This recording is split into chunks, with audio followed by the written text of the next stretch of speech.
name of God, the Father, the Son, and the Holy Spirit.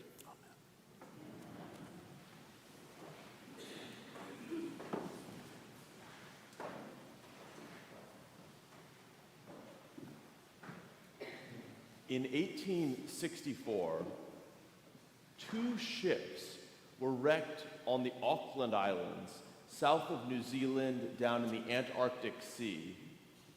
The Auckland Islands stretch 20 miles from their northern tip to their southern tip, so these two crews found themselves stranded and struggling for survival on the same islands at the same time without ever knowing about the presence of the other.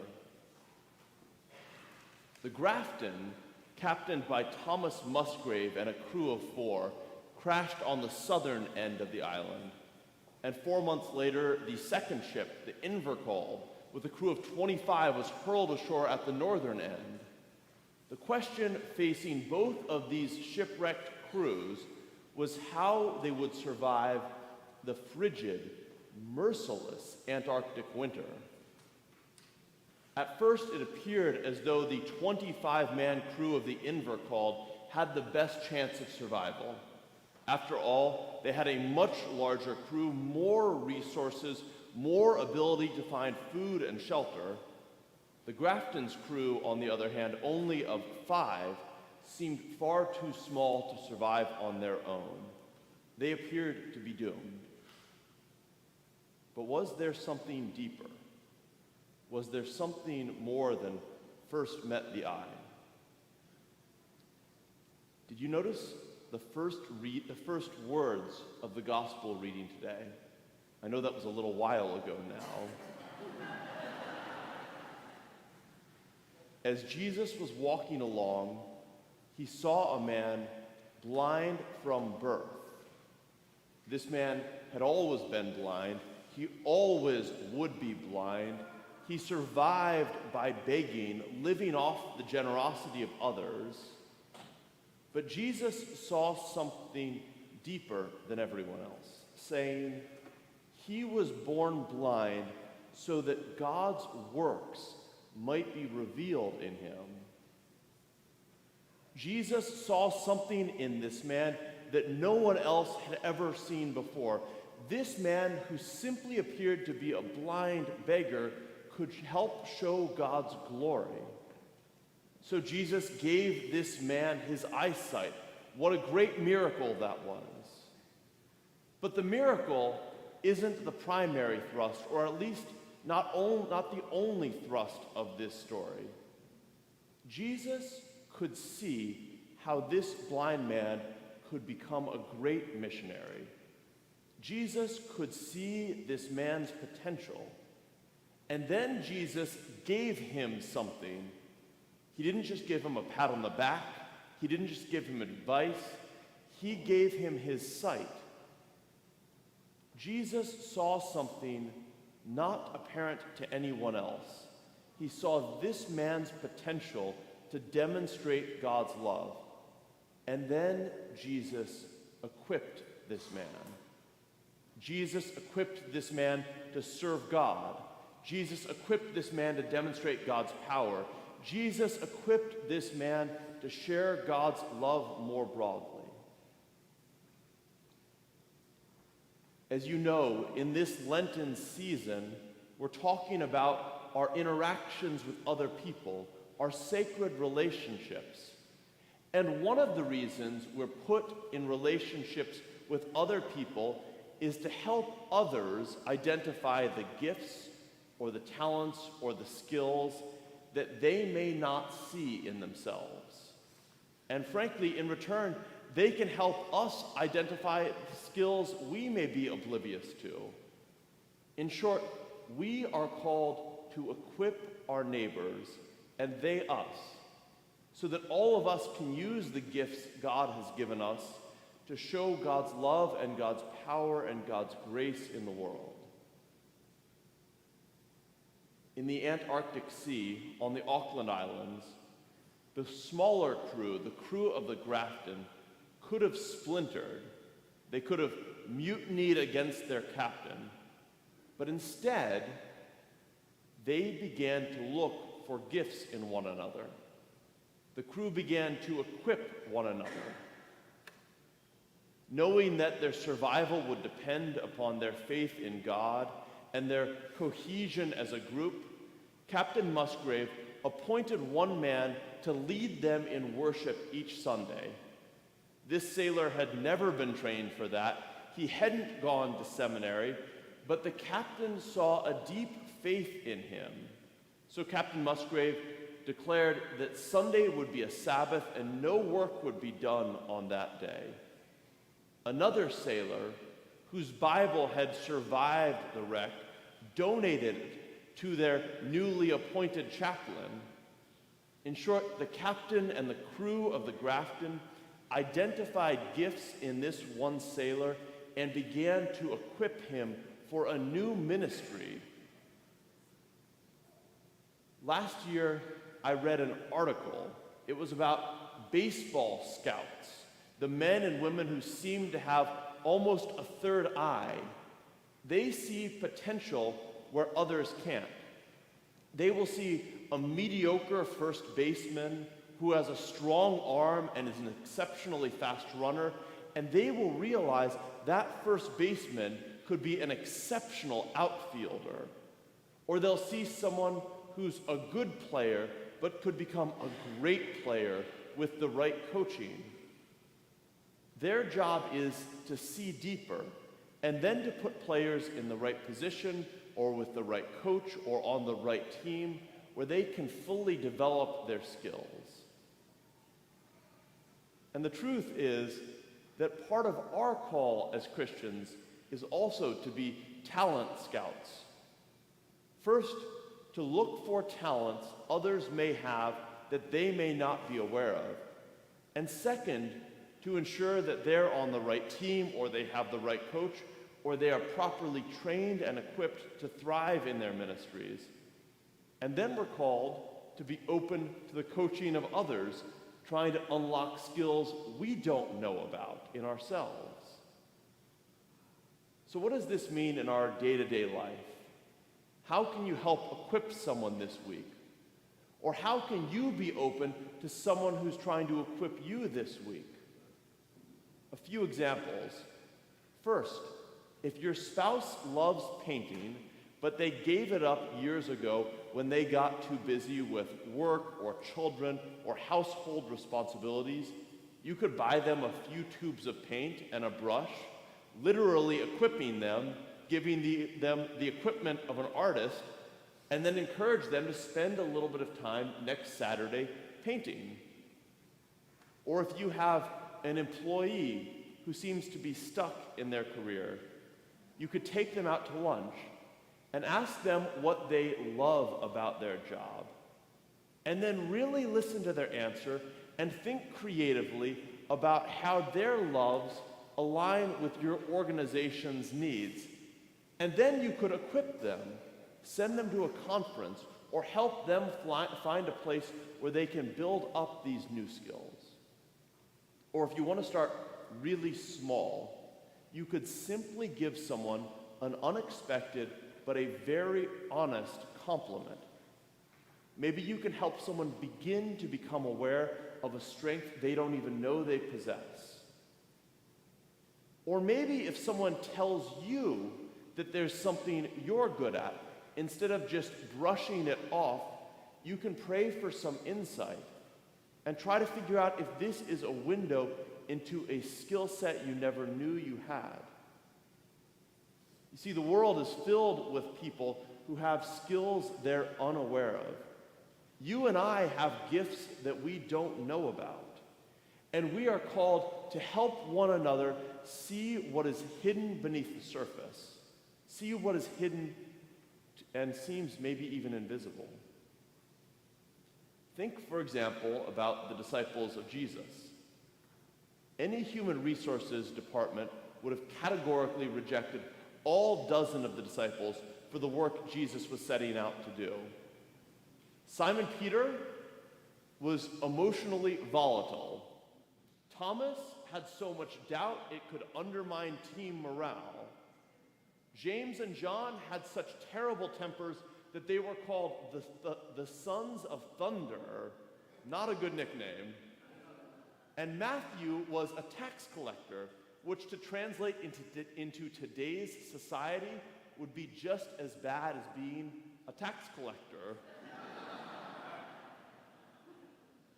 Any human resources department interviewing the 12 would have said they don't have the background, the education, or the aptitude to undertake the work Jesus was setting out to do. A human resources department probably would have used language like lacking in vocational aptitude. But Jesus saw something deeper. In Simon Peter, instead of seeing volatility, Jesus saw passion. In Thomas, instead of seeing doubt, Jesus saw a deep yearning for truth and knowledge. In James and John, instead of seeing abrasive personalities, Jesus saw a longing for God's justice. And in Matthew, instead of seeing a man who had most probably cheated many of his neighbors, Jesus saw a man who was striving to build an honest future. Jesus was the greatest of talent scouts. He saw skills that others didn't know they had, and then he helped develop these skills. He helped equip his disciples. And frankly, that is what we are called to do in our relationships. But how does this work in the reality of our lives? In the Antarctic Sea, in 1864, the much larger crew of the Invercalled, at first blush, appeared to be much better equipped for survival.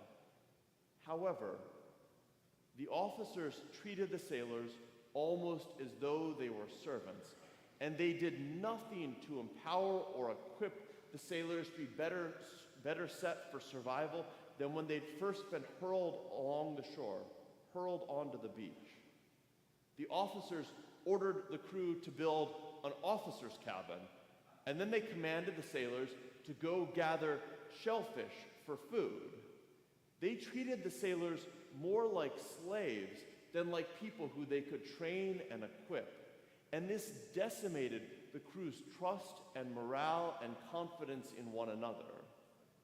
When they exhausted the supply of shellfish, they sent the sailors to scour the area until they found a pig, and they began to roast it.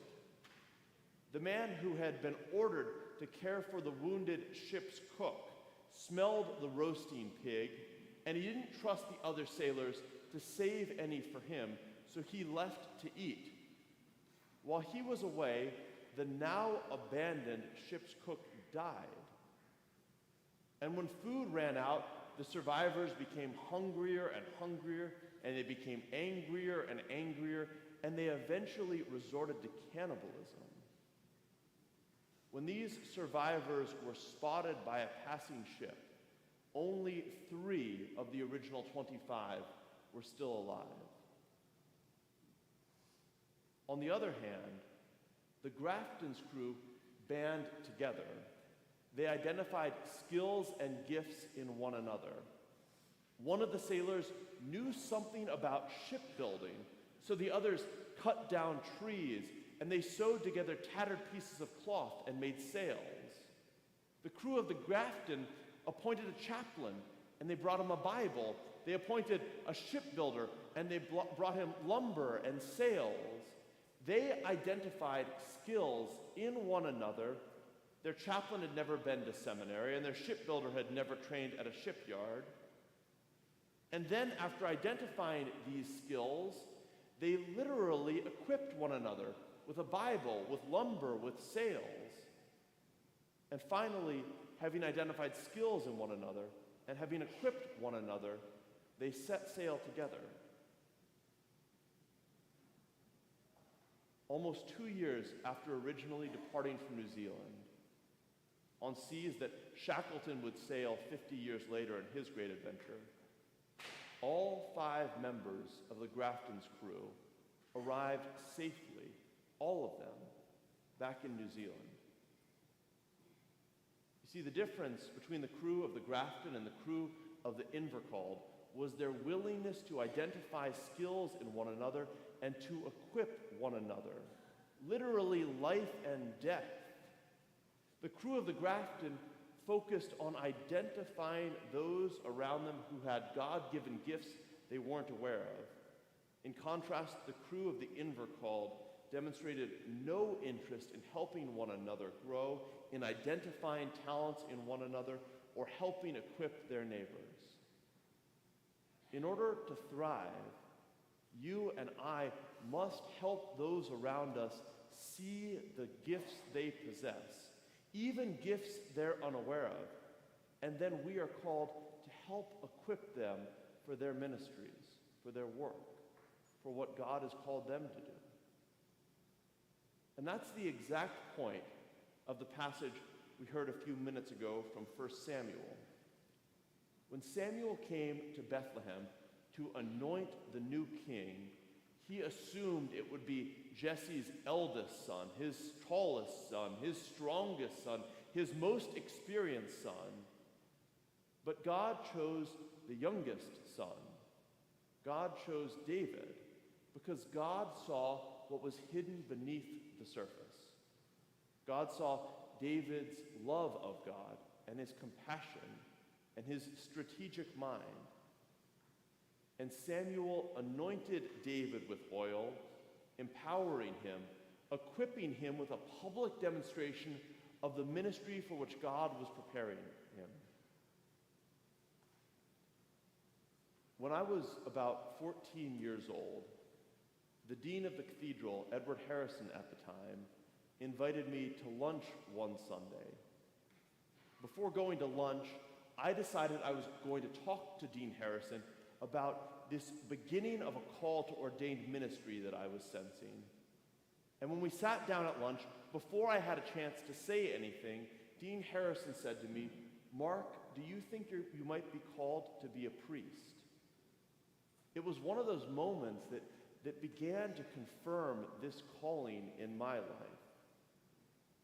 But you see, equipping someone is not just telling them about something that they may be good at, but helping give them the tools, literally the equipment they need.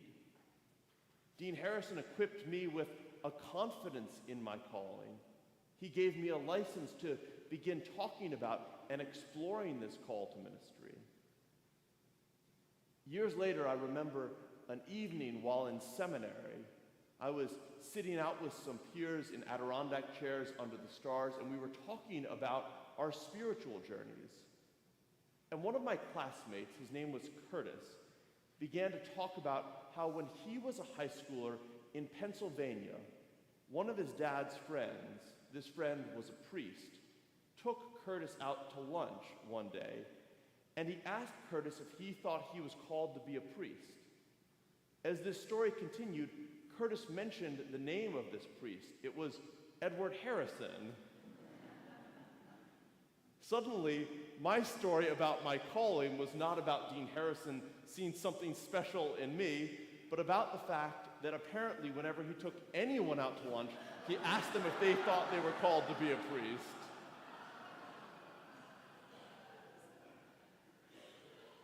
But I really do wonder if Dean Harrison's model might make a little bit of sense for all of us.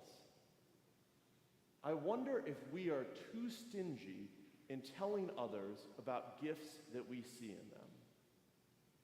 I wonder if we're called to be more generous in inviting others to see what is beneath the surface, gifts they may not be aware they have.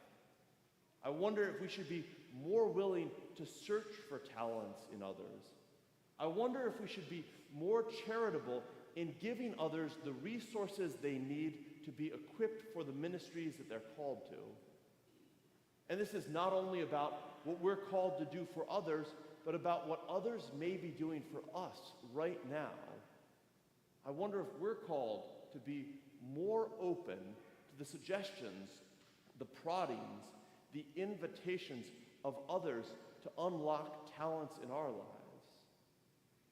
You see, Jesus' real miracle of restoring sight to the blind man was having a vision for this man's life, a vision that no one else could see, and then literally equipping this man with sight, giving him the power to more broadly and more powerfully share the good news of God's love and God's grace. And frankly, that's what we are called to do also, to equip others and to be equipped by others for the work that God calls each of us to. Amen.